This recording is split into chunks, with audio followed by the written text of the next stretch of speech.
Hey guys, welcome back to Groom Productions, and today I'm going to be going through what I think is some of the best homemade haunted houses in the entire haunted community. Now this can be displays or haunts or just anything really, as long as it's made by that person or their family, and it's, you know, kind of a more like a low budget, not exactly like a theme park professional haunted houses. So without further ado, let's go ahead and jump right into it. It's not really in any order, it's just kind of what I thought was really good and cool looking, and I might do a part 2 to this video. And if you have any suggestions, please leave them down in the comments. So without further ado, let's go ahead and go into this first house, which is actually a display.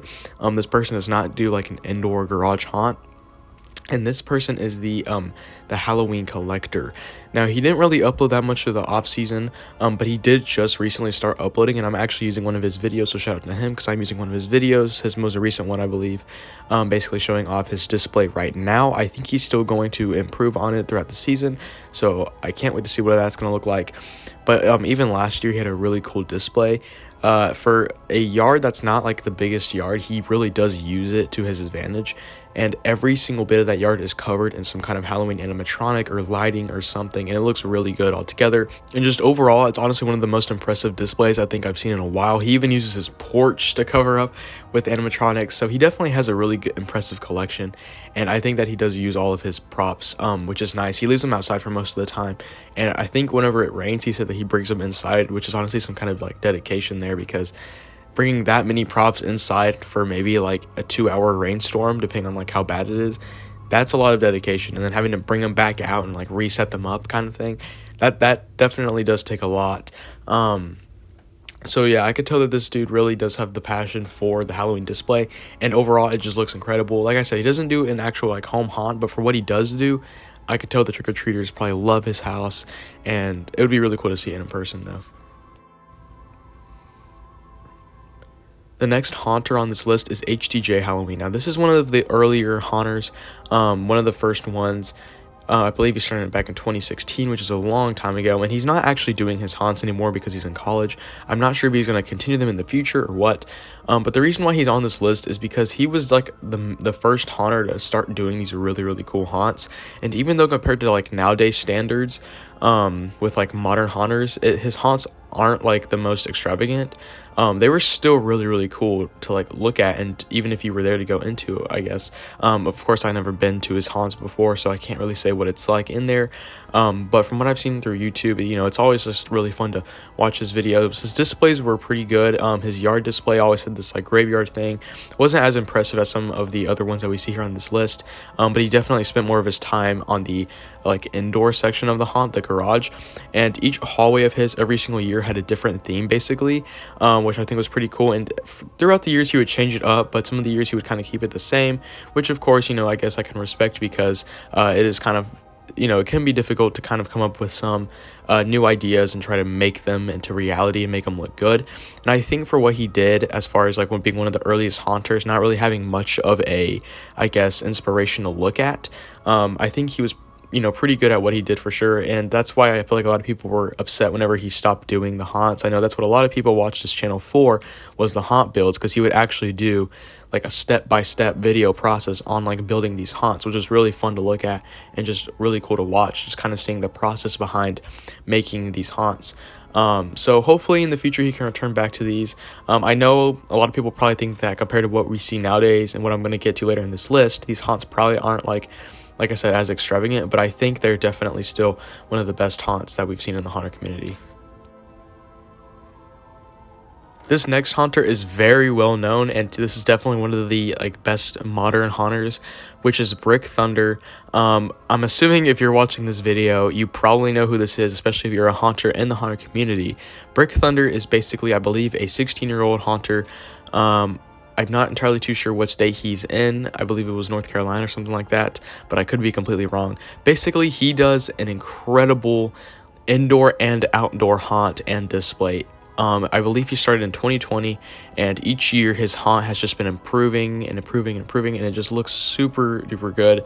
Last year he did an incredible haunt where it had like 4 different sections, I think, maybe even 5. I'm not entirely too sure, but there was so much going on with the haunt, and it was just everywhere you walk there was something new to look at, and you couldn't really take it all in at one time, especially if you're a guest there who went to the haunt.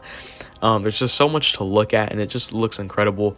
I'm using the daytime tour right now with the lights turned on, so that way we can really see the details in there, but it's just an incredible job really putting it all together. It looks super well made, and he also does haunt builds too.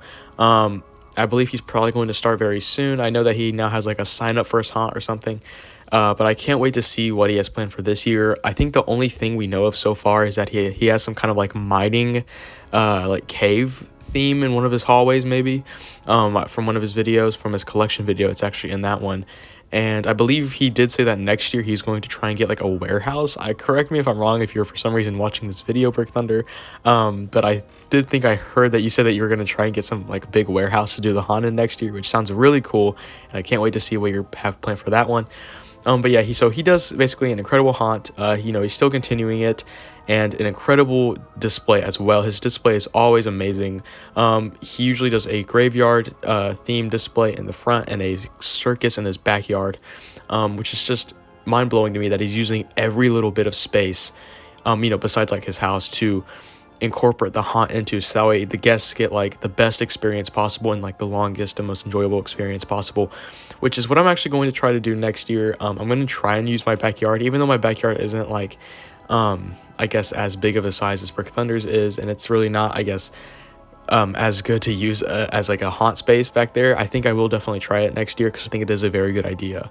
So yeah, Brick Thunder's haunt is definitely one of the most impressive ones, and I can only tell that it's going to get more impressive from here. And lastly on this list is what I consider to be one of the best haunters in the haunted community right now. Not just for his amazing haunted houses, but just for his incredible videos. This is the Psychotic Circus of Savannah. Now, his videos are absolutely incredible. The quality of them is amazing. Definitely the best I think I've seen in the community so far. Just the editing and everything. It's just such incredible videos. I highly recommend going subscribing to him and to all the other haunters I listed in this video. They're all amazing haunters, and I would just totally recommend them. But his haunted houses are definitely some of the best I've seen in the entire haunter community. Now, if you don't know, if you can't tell by, his YouTube channel, he does a giant circus or clown display and indoor haunt, and it is just amazing to look at. I wish I can go and see this in person, but I think I live like about 5 hours away from him. Maybe one day, I'm not too sure though. But from what I can see though, from like at least YouTube and just from what I've heard from different people, it is a really good experience, really cool experience, and definitely looks like it has lots of scares in it. He uses his animatronics mainly for his display, but on the inside he also has a few animatronics, but uses a lot of scare actors too, which I think is something that a lot of haunters don't really use enough of, in my opinion. I feel like more haunts need more scare actors, especially on the inside. Displays using animatronics are cool, you kind of have to do that with the animatronics, but as far as like the haunt itself goes, I totally recommend using scare actors. Most of my haunt is filled with scare actors and not animatronics, and that's usually what I'm using for my display. So I totally recommend, if you're doing a haunt, to use scare actors in your haunt, and for your display using animatronics. And I think the Psychotic Circus of Savannah is a good example of showing how to do that. He does use a good mix of animatronics and scare actors in the haunt, but in his display it's mostly all of his animatronics, and it looks really, really cool. I believe he was even on a news program or something back in 2020, maybe 2021, and his haunt for last year was, I think, Killer Clowns from Outer Space, and it was absolutely incredible. It kind of reminded me of like a miniature Halloween Horror Nights, like how those are really good and accurate to like the film. Well, that's kind of how his haunt is. Like, just everything about it was so cool. I really, really wish I could have went to go see that one. And I think he might be doing the same haunt this year, from what I've kind of heard from here and there. And from some things that he's posted, he's never even actually taken down the haunt from last year. So I don't know if he's going to keep the same one up. Honestly, I'd probably do that. Because, why take it down if you already have it up? Maybe just change a few things here and there. I'm not too sure what he's going to do, but I'm sure it's going to be really, really cool. Anyways, guys, that'll do it for this video. Make sure to like, comment, and subscribe. Please tell me down in the comments below, what do you think of these haunters and their haunted houses? And tell me if you've ever been to any of these haunters' haunts before. If you've ever been to Psychotic Circus of Savannah, or Brick Thunder, or HTJ, or the Halloween Collector. Also, tell me or recommend some other haunters to me who you think definitely deserve to be on another list like this. I probably will be doing a part 2 depending on how well this does. But please just tell me down below. Also, if you have a display of your own, please tell me down in the comments, and I will definitely check it out, and I'll probably put you in the next video. Anyways, guys, thanks for watching, and I'll see you in the next one. Bye.